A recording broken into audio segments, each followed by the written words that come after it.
कभी तुम किसी कमरे में गए हो और ऐसा लगा हो जैसे ये जगह जानी पहचानी है, जैसे तुम पहले भी यहां आ चुके हो। बातचीत, हवा में खुशबू, जिस तरह से दीवार पर धूप पड़ रही है, सब कुछ अजीब तरह से जाना पहचाना लग रहा है। लेकिन तुम जानते हो कि तुमने इस पल को पहले कभी एक्सपीरियंस नहीं किया है।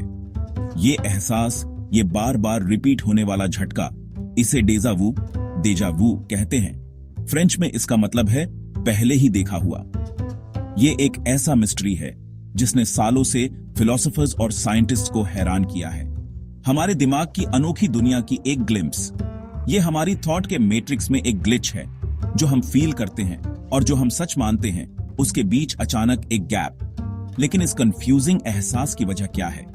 क्या ये एक सिंपल न्यूरोलॉजिकल हिकअप है, हमारे दिमाग के कॉम्प्लेक्स सर्किटरी में न्यूरॉन्स का मिसफायरिंग, या ये कुछ और भी हो सकता है, हमारे गुजरे वक्त की जस्ट विस्पर, या किसी अदर दुनिया की एक ग्लिम्स? डेजा वू बड़ा ही आम चीज है यार। स्टडीज बताते हैं कि लगभग 2/3 लोग जिंदगी में कम से कम एक बार तो इसे फील करते ही हैं। अक्सर ये यूं ही हो जाता है, किसी रैंडम चीज से ट्रिगर होके, जैसे कोई खास खुशबू, बातचीत का कोई टुकड़ा, या फिर चीजों का कोई अजीब सा अरेंजमेंट। ये फीलिंग बस यूं ही हल्के से जान पहचान सा लगने से लेकर पूरे यकीन तक जा सकती है कि हम ये पल पहले जी चुके हैं और हमें पता भी होता है कि आगे क्या होने वाला है। डेजा वू का ये फ्यूचर बताने वाला एस्पेक्ट अक्सर थोड़ा क्रीपी या भूतिया सा लगता है। इतना कॉमन होने के बावजूद डेजा वू का साइंटिफिक एक्सप्लेनेशन अभी तक समझ नहीं आया है। कुछ रिसर्चर्स का मानना है कि ये दिमाग के मेमोरी सिस्टम में कोई टेम्पररी ग्लिच की वजह से होता है, एक तरह का न्यूरल शॉर्ट सर्किट, जिससे गलती से जान पहचान का एहसास होता है। अपने दिमाग को एक बड़े और पेचीदा किताब घर जैसा समझो, जो ढेर सारी यादों और तजुर्बों से भरा है। जब आप किसी नई चीज का सामना करते हो, तो आपका दिमाग उसे आगे के इस्तेमाल के लिए सहेजते हुए ध्यान से दर्ज करता है। लेकिन जरा सोचो, अगर एक पल के लिए आपका दिमाग किसी नए तजुर्बे को गलती से एक पुरानी याद समझ ले। कुछ वैज्ञानिकों का मानना है कि यही डेजा वू का असली मतलब है। ये समझने में एक छोटी सी गलती है, दिमाग के फाइलिंग सिस्टम में एक झटका, जो हमें ये यकीन दिलाता है कि हम किसी पुराने तजुर्बे को फिर से जी रहे हैं, जबकि असल में हम बिल्कुल नई चीज देख रहे होते हैं।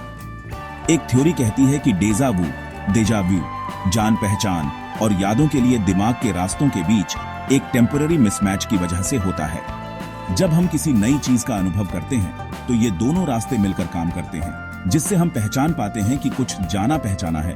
जरूरी नहीं कि उसे हम समय और जगह के हिसाब से याद रखें। लेकिन डेजा वू में ऐसा माना जाता है कि जान पहचान वाला रास्ता समय से पहले ही चालू हो जाता है और यादों वाले रास्ते को मौका मिलने से पहले ही पहचान का एहसास दिला देता है। जहां एक तरफ साइंटिस्ट्स लॉग डेजा वू का एक्सप्लेनेशन न्यूरोसाइंस से ढूंढते हैं, उसका मिस्टीरियस नेचर कुछ अदर हाई इंटरेस्टिंग एक्सप्लेनेशंस भी देता है। हिस्ट्री में दुनिया भर की कल्चर्स ने डेजा वू को सुपरनैचुरल इवेंट्स से जोड़ा है, जैसे फ्यूचर प्रेडिक्शंस, अदर प्रोफेसीज से लेकर पिछले जन्मों या अल्टरनेट रियलिटीज की ग्लिम्स तक। कुछ ईस्टर्न फिलॉसफीज में डेजा वू को रिइंकार्नेशन का प्रूफ माना जाता है, एक पिछले जन्म की एचो जो प्रेजेंट में आ जाती है।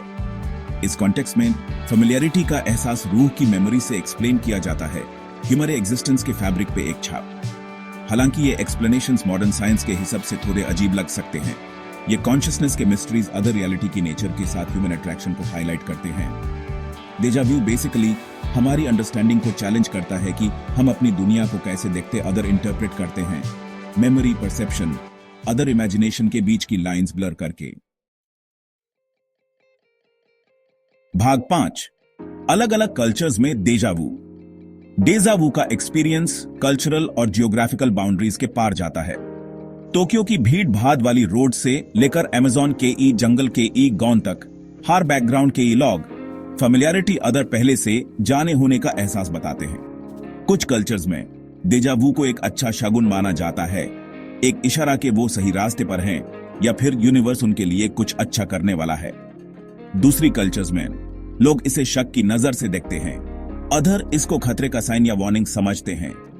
ये अलग अलग नजरिए दिखाते हैं कि हम अपनी कल्चर के हिसाब से दुनिया को कैसे देखते हैं। हमारे बिलीफ्स, वैल्यूज अदर पुराने एक्सपीरियंसेस हमारी थॉट को रंग देते हैं। अदर इस बात पर असर डालते हैं कि हम डेजावू जैसी अनयूजुअल चीजों को कैसे समझते हैं। भाग 6। जब दुनिया टकराती है समानांतर ब्रह्मांडों में एक झलक। शायद डेजावू की सबसे उलझी हुई और गहरी वाली एक्सप्लेनेशन थियोरेटिकल फिजिक्स से आती है। मल्टीवर्स वाली बात, क्वांटम मैकेनिक्स का एक दिमाग घुमा देने वाला कॉन्सेप्ट, यह कहता है कि हर क्वांटम मेजरमेंट या डिसीजन ब्रह्मांड में एक स्प्लिट बना देता है, जिससे ढेर सारी पैरेलल रियलिटीज हमारे साथ साथ एग्जिस्ट करती हैं। तो क्या डेजावू इन पैरेलल यूनिवर्सेस में से किसी एक की एक ग्लिम्स हो सकती है? दो अलग अलग टाइमलाइंस के बीच का एक छोटा स्मॉल ओवरलैप। हालांकि यह विचार अभी भी स्पेकुलेशन ही है। यह उस गहरे मिस्ट्री की तरफ इशारा करता है जो अभी भी कॉन्शियसनेस, टाइम और रियलिटी की नेचर के चारों ओर है।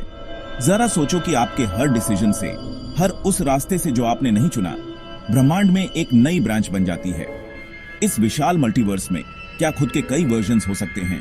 हर एक हमारी जिंदगी का थोड़ा अलग वर्जन जी रहा है। भाग 7। बस एक फीलिंग से ज्यादा।